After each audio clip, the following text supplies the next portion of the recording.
service d'information du gouvernement est aujourd'hui satisfait d'avoir pu participer avec ses partenaires, surtout le ministère de la Santé, à l'élaboration de cette solution informatique-là pour permettre à tout un chacun d'accéder facilement à l'information officielle, à l'information vraie, de façon ludique, juste sur les réseaux sociaux, à travers WhatsApp, pouvoir poser une question et avoir automatiquement une réponse à ses préoccupations.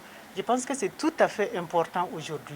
Compte tenu du fait que nous sommes pratiquement dans le réseau, enfin j'allais dire dans le royaume des fake news, et je sais que ça fait beaucoup de dégâts. Donc pour ça, nous éprouvons aujourd'hui beaucoup de satisfaction d'avoir pu collaborer à élaborer les contenus et à également coordonner au niveau du partenariat pour qu'aujourd'hui cette solution informatique voit le jour. Il suffit donc pour accéder à ces informations, informations sûres et informations vraies sur le Covid-19, d'avoir d'abord ce numéro 58 31 31 31, très facile à mémoriser, de l'enregistrer.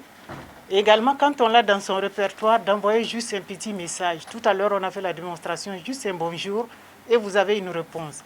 Et cette réponse vous permet également d'accéder aux différents sujets pour poser vos questions et avoir vos informations, l'information vraie sur le Covid, pour vous permettre en tout cas de prendre la bonne décision, de vous protéger et de protéger tout un chacun. Car vous savez que c'est une maladie très très contagieuse. Une mauvaise information peut faire des ravages dans la cité. Le ministère de la Santé, à travers la direction du système d'information sanitaire, ainsi qu'à travers le CORUS, a développé des outils numériques pour nous permettre de suivre les maladies. Et ces outils ont été également utilisés au début pour le suivi de la maladie Covid-19.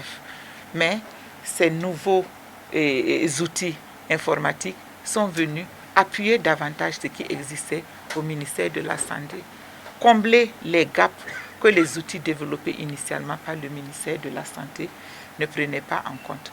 Donc c'est pour moi l'occasion de remercier ces jeunes génies burkinabés qui tout le temps travaillent pour participer au développement de leur nation, mettre leur intelligence au service de la nation.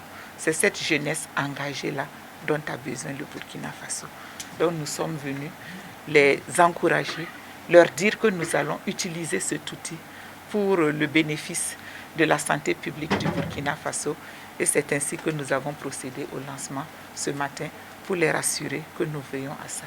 Nous voulons inviter les populations du Burkina Faso de faire de cet outil-là un vrai outil d'information, parce qu'à travers cet outil, ils verront tout ce qui se fait en matière de santé publique et particulièrement en matière de la lutte contre la Covid-19.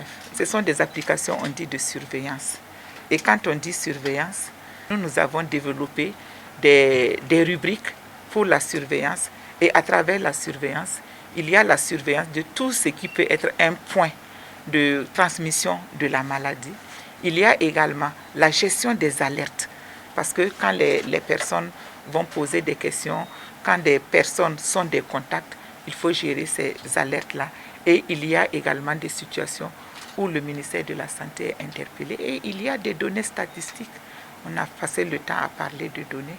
Il y a des données statistiques concernant la maladie.